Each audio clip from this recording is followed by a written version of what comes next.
Very warm welcome to study I Q my dear friends. मैं हूं Prashant Mavani. I hope you are good. आज 25 मई 2020 है, दिन है मंडे, और आज हमारे टेबल के ऊपर है टोटल 6 इंपॉर्टेंट आइटम्स। एयरलाइंस के साथ डिस्कशन की शुरुआत करेंगे। लेबर लॉज आज हमारे टेबल के ऊपर हैं। ई commerce cart, e commerce companies जो हैं उनके ऑर्डर्स, डिमांड्स एक्सेट्रा, इन सारी चीज़ों के बारे में बात करेंगे। देन DPIIT, अभिजीत बनर्जी और Esther Duflo. Jaipur literature festival जो है, हर एक साल होता है ये जयपुर लिटरेचर फेस्टिवल, और इस टाइम ऑनलाइन हुआ because of course corona virus. तो ये जो कपल हैं जिनको नोबेल पुरस्कार मिला था, तो उन्होंने भारत के बारे में कुछ अपना ओपिनियन दिया है, तो इसको समझेंगे। और लास्ट में एक बहुत ही इंपॉर्टेंट डिसीजन लिया है एनक्लेट ने। आगे बढ़े उससे पहले डियर फ्रेंड्स, स्टडी आईक्यू ने एक स्मार्ट कोर्स लॉन्च किया है। यह स्मार्ट कोर्स सिविल सर्विसेज की एग्जामिनेशन को ध्यान में रखते हुए भारत की बेस्ट फैकल्टीज ने मिलकर बनाया है। इसके ऊपर एक EMI का ऑप्शन भी अवेलेबल है। 31 मई तक अगर आप इसको परचेज करते हैं तो आपको ये ऑप्शन मिलेगा। As you can see, instalments जो हैं वो 4 हो जाएंगे और पेमेंट की जो राशि है वो थोड़ी कम है। 1 जून से EMI का जो प्लान है वो चेंज हो जाएगा। इसमें 3 इंस्टॉलमेंट्स होंगे और अमाउंट जो है वो इंक्रीज हो जाएगी। तो अगर आपको इस ऑफर का लाभ उठाना है तो 31 मई is the last date. Don't wait for 31st, make the most out of it today itself. ज्यादा जानकारी के लिए download our mobile application. Lecture की PDF मैंने ऑलरेडी शेयर कर दी है मेरे टेलीग्राम चैनल के ऊपर। You can follow me on Facebook. Lecture को दूसरे स्टूडेंट्स के साथ शेयर जरूर करें। वीडियो पसंद आता है then hit the like button and please don't forget to subscribe to our YouTube channel. आपके लिए एक प्रश्न है। ईज ऑफ डूइंग बिजनेस जो वर्ल्ड बैंक के द्वारा तैयार किया जाता है, तो इस ease of doing business table में ओवरऑल भारत का रैंक है 63। लेकिन क्या आप बता सकते हैं कि स्टार्टिंग ए बिजनेस में भारत का रैंक जो है वो कितना है? आपके आंसर्स कमेंट सेक्शन में पोस्ट जरूर कीजिएगा। बात करेंगे एयरलाइंस के बारे में। Planes to fly. आज से बहुत सारी एयरलाइंस ने अपने जो ऑपरेशंस हैं उनको रेज्यूम किया है, यानी कि रिस्टार्ट किया है, लेकिन ये एक लिमिटेड मैनर में है। यानी कि ऐसा, इसका मतलब ये है कि अगर किसी एयरलाइन की 100 फ्लाइट्स रेगुलर बेसिस पर उड़ती थी तो 100 फ्लाइट्स नहीं उड़ेगी। बहुत ही लिमिटेड फ्लाइट्स जो हैं फिलहाल हमें देखने को मिलेगी। कुछ स्टेट्स ने इसका विरोध भी किया था। बहुत सारे स्टेट्स जो हैं वो कहते थे कि हमारे राज्य में हम फ्लाइट ऑपरेशंस को परमिशन नहीं देंगे। बाहर से लोग यहाँ पर आएंगे तो हमारे यहाँ पर कोरोना वायरस के केसेस जो हैं वो प्रोलिफरेट होंगे, यानी कि बहुत ज़्यादा हो जाएंगे। तो हमें ये चीज़ नहीं करनी है। लेकिन फिर सेंट्रल गवर्नमेंट के साथ डिस्कशन हुई, सेंट्रल और स्टेट्स के बीच में काफ़ी सारी डिस्कशन हुई, और फाइनली स्टेट्स जो हैं उन्होंने अपने एयरपोर्ट्स जो हैं वो खोल दिए, लेकिन लिमिटेड मैनर में। अलग अलग स्टेट्स ने अलग अलग कुछ कंडीशंस भी रखी है। फॉर एग्जांपल, एक एग्जांपल है यहाँ पर चेन्नई की बात करें तो चेन्नई का एयरपोर्ट जो है तो उसमें डिपार्चर, यानी कि अगर आप यहाँ से बैठेंगे चेन्नई एयरपोर्ट से और दूसरे किसी राज्य में फ्लाइट जा रही है तो इसके ऊपर कोई लिमिट नहीं है। लेकिन अराइवल यानी कि इनकमिंग फ्लाइट जो है वो मैक्सिमम 25 रखी गई है। कर्नाटका, तमिलनाडु, केरला, ये कुछ ऐसे राज्य हैं जिन्होंने ये डिमांड रखी है कि हमें किसी ना किसी फॉर्म में या तो घर पे या तो इंस्टीट्यूशनल जगहों पर क्वारंटीन जो है वो तो करना पड़ेगा। और ज़्यादातर स्टेट्स जो हैं उन्होंने एवरेज सभी ने एक फोर्टनाइट यानी कि 2 हफ्तों का एक क्वारंटीन जो है ये रेकमेंड किया है। एक प्रॉब्लम जो है यहाँ पर वो ये है कि all of the sudden government, पहले सेंट्रल गवर्नमेंट ने जो परमिशन दी थी, ऑल ऑफ द सडन जो है सेंट्रल गवर्नमेंट ने फ्लाइट्स जो हैं वो कैंसिल कर दी है। तो लास्ट मिनट यानी कि एक बहुत ही कम टाइम में एयरलाइंस को सारी चीज़ें जो हैं वो प्लान करनी पड़ी। तो इससे बहुत सारे लोगों का जो ट्रैवलिंग प्लान था वो कैंसिल हो गया। अब रिफंड्स भी नहीं मिलेंगे। इसका मतलब ये नहीं है कि आपके पैसे डूब जाएंगे। यहाँ पर कंडीशन ये रखी गई है कि आपकी जो फ्लाइट है वो अगर कैंसिल होगी तो जो पैसे हैं, जो अमाउंट है, वो क्रेडिट शेल में ट्रांसफ़र किए जाएंगे। क्रेडिट शेल यानी कि एक प्रकार के पॉइंट्स, आप समझ लीजिए, एक बास्केट है जहाँ पर आपके पैसे जो हैं वो रखे जाएंगे, और जब नेक्स्ट टाइम आप ट्रैवल करना चाहते हैं तब आप इस क्रेडिट जो है इसका इस्तेमाल कर पाएंगे। तो आई एम श्योर बहुत सारे लोगों को इससे परेशानी होगी। एंड मुझे तो लगता है कि बहुत सारी फ़्लाइट्स भी यानी कि एयरलाइंस जो हैं वो भी इनका विरोध करेगी। एविएशन मिनिस्ट्री ऑफिशियल्स ने ये बताया है कि ये जो लेटेस्ट फ्लाइट नंबर्स जो हैं ये काफ़ी डायनामिक है। आने वाले 15 दिनों में इसमें अप्स एंड डाउन्स जो हैं वो देखने को मिलेंगे। Moving on to next item. Uniform flexi labour laws. अब लेबर लॉज के बारे में हमने काफ़ी सारी डिस्कशन कर ली है, इजंट इट। आपको पता है कि कुछ टाइम पहले 3 राज्यों ने, उत्तर प्रदेश, मध्य प्रदेश और हैं गुजरात, राइट, ये रहा उत्तर प्रदेश, ये रहा गुजरात और ये रहा मध्य प्रदेश। तो ये 3 राज्यों ने लेबर लॉज के साथ कुछ चेंजेस किए। आपको याद दिलाना चाहूँगा कि एक ऑर्डिनेंस के माध्यम से, नॉट ऑर्डिनेंस, ऑर्डिनेंस यानी कि वो जो फैक्ट्री होती है जो बंदूकें बनाती हैं तो उसको ऑर्डिनेंस कहते हैं। ऑर्डिनेंस जो है एक प्रोमलगेट किया था, एक इश्यू किया था एक ऑर्डिनेंस, और लेबर लॉज जो है उसमें बदलाव किए थे। इसके पॉजिटिव नेगेटिव सारी चीज़ों के बारे में हमने विस्तार से चर्चा की थी। आई होप यू रिमेंबर ऑल दो स्टफ। आप रिविजन तो करते ही होंगे, राइट। अब मल्टीनेशनल कंपनीज जो हैं उन्होंने एक डिमांड रखी है। डिमांड ये है, खास करके वे सारी कंपनीज जो चाइना से भारत आ सकती हैं, तो मल्टीनेशनल कंपनीज का कहना यह है कि एक फ्लेक्सिबल सेंट्रल लॉ बनाइए। यहां पर 3 स्टेट्स ने बदलाव किए हैं और मैं यहां पर आपको समझा रहा हूं, मल्टीनेशनल कंपनीज ने यह नहीं बताया है, but I am explaining you के देखिए 3 स्टेट्स ने बदलाव किए, दैट्स ओके। लेकिन बाकी के स्टेट्स जो हैं उन्होंने, बहुत सारे स्टेट्स ऐसे हैं जिन्होंने ऐसे कोई लेटेस्ट बदलाव नहीं किए हैं। तो अगर कोई कंपनी जो है चाइना से भारत आएगी, लेट्स से कि उनका प्रोडक्शन जो है वो गुजरात में करेंगे, कुछ मटेरियल उनको ओडिशा में रॉ मटेरियल मिल रहा है तो वहाँ पर कोई फैक्ट्री लगा देंगे छोटी सी, तो वहाँ के रूल्स डिफरेंट हो गए, यहाँ के रूल्स डिफरेंट हो गए। तो मल्टीनेशनल कंपनीज का कहना यह है कि यूनिफॉर्मिटी होनी चाहिए, एक स्टैंडर्डाइजेशन होना चाहिए कि पूरे देश में एक ही प्रकार का ओवरऑल जो बड़ी बड़ी गाइडलाइंस हैं, तो वो ओवरऑल सेंट्रल गवर्नमेंट की गाइडलाइंस जो हैं वो एक प्रकार की हर एक जगह पर इंप्लीमेंट हो। तो ये डिमांड की है। तो इसी चीज़ को ध्यान में रखते हुए सेंट्रल गवर्नमेंट जो है वो लेबर लॉज में कुछ चेंजेस करके जल्द से जल्द फास्ट ट्रैक के तौर पर इसको इम्प्लीमेंट कर सकती हैं।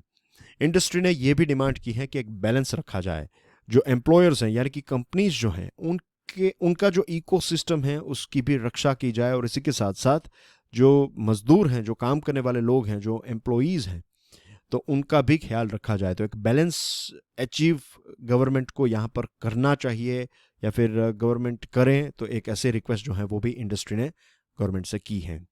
Moving on to next item dear friends, e commerce cart के बारे में बात करें तो फ्लिपकार्ट, अमेजोन जो है उनके सेल्स में काफ़ी वृद्धि हुई है, एक शार्प रिकवरी हुई है, and that's a good news of course. धीरे धीरे ऑपरेशंस जो हैं वो बैक टू नॉर्मल होते जा रहे हैं।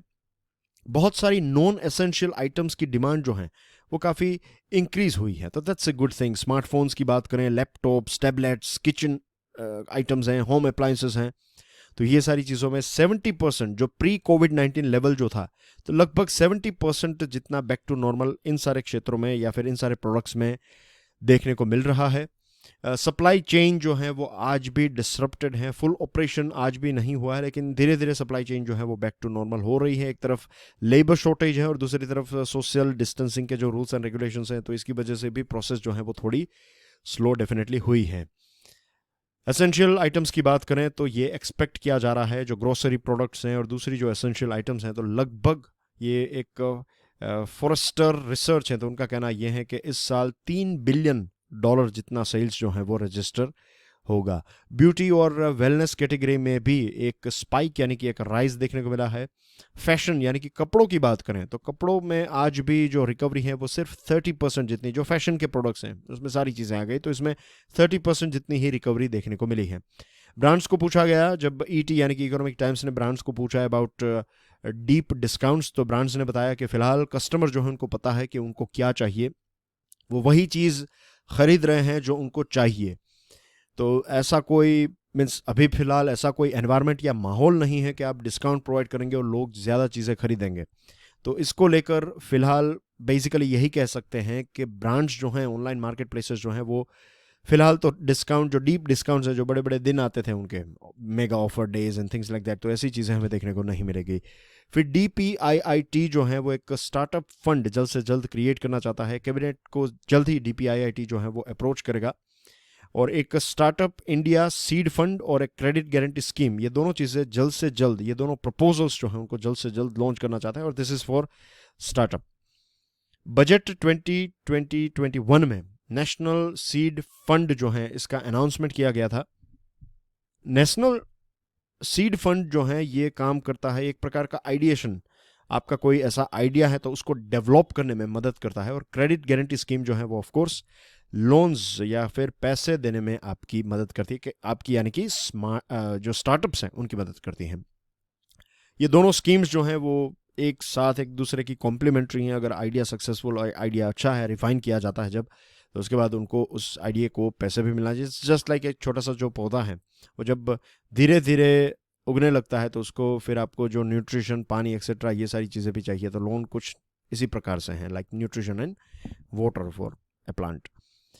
2019 में भारतीय जनता पार्टी ने एक मैनिफेस्टो में, इलेक्शन मैनिफेस्टो में भी एक प्रॉमिस की थी कि 20,000 करोड़ रुपीस का एक अर्ली स्टेज कंपनीज के लिए एक 20,000 करोड़ रुपीस का स्टार्टअप फंड तैयार किया जाएगा, राइट। और इसमें कोलेट्रल फ्री क्रेडिट जो है 50 लाख रुपए तक की दी जाएगी। इसमें से 50% जितनी लोन्स जो हैं वो महिलाओं के लिए दी जाएगी। तो ये एक मैनिफेस्टो भी था उनका। गवर्नमेंट जो है वो ज़्यादा से ज़्यादा इन्वेस्टमेंट जो है इंडियन स्टार्टअप्स में अट्रैक्ट करना चाहती हैं। क्यों ना करें। आप देखिए स्टार्टअप इंडिया इनिशिएटिव जो है वो लॉन्च हुआ था 16 जनवरी 2016 को, और DPIIT ने 1 मार्च 2020 तक काउंट किया है तो 28,979 स्टार्टअप्स हैं। और ये टोटल स्टार्टअप्स में से 27,137 स्टार्टअप्स ऐसी हैं जो 3,37,000 जितने लोगों को जॉब्स प्रोवाइड करती हैं। नास्कॉम का कहना यह है कि जल्द से जल्द गवर्नमेंट को मदद करनी चाहिए, क्योंकि 40% जितनी स्टार्टअप्स ऐसी हैं जिनके पास फ़िलहाल कोई पैसे नहीं, ऑपरेशंस जो हैं वो बंद हो गए हैं। तो हो सकता है टेम्परेरली या फिर हमेशा के लिए ये शट डाउन हो जाए। और 70% जितनी स्टार्टअप्स ऐसी हैं जिनके पास कुछ कैश रिजर्व हैं, लेकिन ये 3 महीनों तक ही चलेंगे, उसके बाद उनके पास पैसे नहीं रहेंगे। 10,000 करोड़ रुपीस का आपने सुना होगा फंड फॉर फंड्स। मैंने इससे पहले भी इसके बारे में डिस्कशन की थी। फंड फॉर फंड्स कुछ वक्त हो गया है तो let me refresh it for you guys.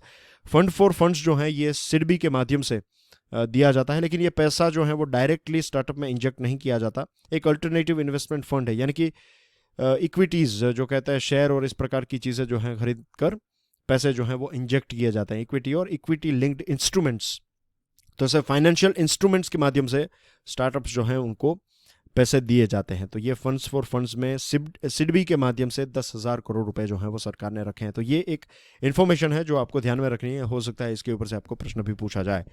फिर बात करें अभिजीत बैनर्जी और एस्थर डुफ्लो के बारे में। I am sure you would be aware about this thing कि ये दोनों जो हैं वो हस्बैंड वाइफ है, और उनके साथ एक तीसरे भी व्यक्ति थे जिनको नोबेल पुरस्कार मिला था। तो बताइए उस व्यक्ति का नाम क्या है? कमेंट सेक्शन में आपको ये बताना है। आपके लिए आज का ये दूसरा प्रश्न है। India should immediately begin cash transfers of 1,000 per person per month, एक universal basic income UBI। Universal basic income में यह नहीं सोचा जाता कि धीरूभाई अंबानी के बेटे कौन है, राइट, या फिर मुकेश अंबानी कौन है, या फिर कोई एक आम आदमी कौन है, माइग्रेंट कौन है। हर एक के खाते जितने अकाउंट्स हैं सभी जगह पर पैसे जो हैं वो, एक ओवरऑल आइडिया तो ऐसा ही है कि यूनिवर्सल बेसिक इनकम में आप हर एक व्यक्ति को, जितने भी लोग हैं आपके, जितने भी सिटीजन हैं उनको पैसे प्रोवाइड करेंगे। अब यह भी किया जा सकता है कि जो लोग इनकम टैक्स पे करते हैं, राइट, एक अमाउंट से ज़्यादा टैक्स पे करते हैं तो उनको आप प्रोवाइड ना करें, that's fine. Well to do जो लोग हैं उनको 1,000 रुपये की आवश्यकता नहीं है। लेकिन हमारे देश में बहुत सारे ऐसे करोड़ों लोग हैं, लाखों ऐसे परिवार हैं जिनके लिए, इनफैक्ट आई वुड से करोड़ों ऐसे परिवार हैं जिनके लिए 1,000 रुपीज़ पर मंथ जो हैं एक बहुत ही बड़ी हेल्प हो सकती है। तो यहाँ पर जो अभिजीत बैनर्जी साहब बता रहे हैं कि जल्द से जल्द UBI के माध्यम से या फिर UBI की तरह 1,000 रुपीज़ पर पर्सन पर मंथ भारत सरकार को देने चाहिए, तो आई एग्री विथ हिम कि हाँ देने चाहिए। इसी के साथ उन्होंने ये भी बताया है कि one nation one ration card जो स्कीम है उसको भी हमें जल्द से जल्द इम्प्लीमेंट करना चाहिए। हमारा देश जो है वो IT या फिर एक टेक्नोलॉजिकल हब है। हमारे लिए ये बहुत बड़ा चैलेंज नहीं होगा। हमारे पास ऑलरेडी जैम ट्रिनिटी भी है। जैम ट्रिनिटी यानी कि जनधन, आधार और मोबाइल। ऑफ कोर्स इसमें भी एक रिफाइनमेंट की आवश्यकता है। बहुत सारे ऐसे डॉर्मेंट्री अकाउंट्स हैं जिसके बारे में हमने डिस्कशन की थी। बहुत सारे ऐसे भी लोग हैं, बहुत सारी ऐसी महिलाएं हैं जो वेल टू डू हैं, लेकिन उनको फिर भी 500 रुपीज़ जो है वो स्कीम जो लॉन्च की थी, स्कीम नहीं, स्टिमुलस पैकेज जो स्टार्टिंग में लॉन्च किया था गवर्नमेंट ने, तो वो 500 रुपीज़ उनको मिले थे। तो इसको थोड़ा रिफाइन करने की और ज़्यादा टारगेटेड बनाने की आवश्यकता है, फाइन ट्यून करने की आवश्यकता है। और आई थिंक इसको करना जो है वो इतना भी डिफ़िकल्ट नहीं होगा। It's definitely not close to impossible. ऐसा नहीं है कि ये इम्पॉसिबल है। इतना आसान भी ना हो तो कोई बात नहीं, थोड़ा चैलेंजिंग हो सकता है, लेकिन इसको करके हम डायरेक्टली जो लोग हैं, जो ऐसे लोग हैं जिनको इसकी आवश्यकता है, उन तक मदद जो है वो पहुंचा सकते हैं। बैनर्जी ने ये बताया कि भारत जो है वो कोविड-19 की वैक्सीन जब भी मिल जाती है तो उसके बाद उसके मास प्रोडक्शन में दुनिया की मदद कर सकता है। भारत की ये कैपेसिटी है प्रोडक्शन की, और इसी के साथ देश, दुनिया के अलग अलग देशों के साथ मिलकर distribution, funding, intellectual property rights की बैटल्स जो हैं उसको भी लड़ने में भारत जो है वो मदद कर सकता है। डुफ्लो जो हैं मैडम ने, उन्होंने बताया है कि जैम ट्रिनिटी जो है वो हमारे पास है, तो इसका इस्तेमाल हम कर सकते हैं और इसके माध्यम से लोगों की मदद जो है वो की जा सकती है। लास्ट एक न्यूज़ आइटम है और ये जुड़ी हुई है एनसीएलटी यानी कि एनक्लेट के साथ जुड़ी हुई है, national company law appellate tribunal. Basically हुआ ये कि एक रेजोल्यूशन प्रोफेशनल है। रेजोल्यूशन प्रोफेशनल आप समझते हैं कि कोई रेजोल्यूशन, कोई इश्यू चल रहा है, तो एक बैंक के साथ जुड़ा हुआ इश्यू चल रहा था, एक लोन के साथ जुड़ा हुआ इश्यू जो आईबीसी के तहत उसकी प्रोसेस चल रही थी। तो एक व्यक्ति जो रेजोल्यूशन प्रोफेशनल के तौर पर आर्ग्यूमेंट कर रहे थे, तो वो बेसिकली बैंक के फॉर्मर एम्प्लॉय थे, वो एसबीआई में काम करते थे और पूरा जीवन जो है 39 ईयर्स जो हैं मिस्टर वर्मा करके हैं, तो वर्मा ने 39 ईयर्स जो हैं मिस्टर वर्मा ने इसमें काम किया है और 2016 में वो रिटायर हुए चीफ जनरल मैनेजर की पोस्ट में से। तो अब वही व्यक्ति उसी बैंक के बारे में, अगर मीन्स उसी बैंक का एक रिप्रेजेंटेटिव बनकर अगर उसमें आएगा वो व्यक्ति, तो डेफिनेटली उनकी जो आर्ग्यूमेंट्स हैं वो, ऐसा नहीं है कि वो बायस्ड है व्यक्ति, लेकिन फिर शक की सुई जो है वो, मीन्स बहुत सारे लोग जो हैं वो प्रश्न उठाएंगे कि आप उसी बैंक को डिफेंड कर रहे हैं जिस बैंक में आपने काम किया है, तो हो सकता है कोई डिसीजन आपके साथ भी डायरेक्टली इनडायरेक्टली जुड़ा हुआ हो, तो आप अपने आप को ही डिफेंड करेंगे। तो ऐसी चीज़ ना हो, इसीलिए एनसीएलटी यानी कि एनक्लेट ने यह डिसीजन लिया है कि अगर कोई व्यक्ति ऑलरेडी ऐसी पोजीशन पर हैं तो वो फिर आरपी यानी कि ये जो रेजोल्यूशन प्रोफेशनल हैं वो नहीं बन पाएंगे। आपको किसी और रेजोल्यूशन मीन्स किसी और व्यक्ति को ढूंढना होगा जिनका कोई कॉन्फ्लिक्ट ऑफ इंटरेस्ट ना हो। तो आई थिंक ये डिसीजन जो लिया है एनक्लेट की बेंच ने, ये एक राइट डिसीजन है। SBI can now either provide an alternative RP और an file an Supreme Court में अपील की जा सकती है। अब दो ऑप्शन है एसबीआई के पास, लेकिन आई थिंक सुप्रीम कोर्ट में भी यही लॉजिक अपहेल्ड किया जाएगा। लेकिन आई थिंक एक और चीज़ है कि एसबीआई जो है वो चीज़ों को और ज़्यादा स्मूथ करने के लिए एक अल्टरनेटिव या फिर इनका एक सब्सटीट्यूट जो है, मिस्टर वर्मा का एक सब्सटीट्यूट जो है वो प्रेजेंट करेगी। And that's everything in today's discussion. Thank you very much for watching this video. Video पसंद आया then hit the like button. Please don't forget to stick your comment in the comment section. आपके जो answers हैं वो comment section में ज़रूर डालिएगा। हमारी चैनल को अगर सब्सक्राइब नहीं किया है then please do it now. Support us by subscribing our channel. Notification bell को भी क्लिक कर दीजिए ताकि हमारे जो ऑसम वीडियोस पूरे दिन आते रहते हैं, बेस्ट फैकल्टीज़ के द्वारा बनाए जाते हैं, तो ये सारे वीडियोस जो हैं उसका नोटिफिकेशन आपको मिल जाएगा। And that's everything from my side, dear friends. I will see you tomorrow early morning with Hindu analysis. Till then, God bless you all. Jai Hind.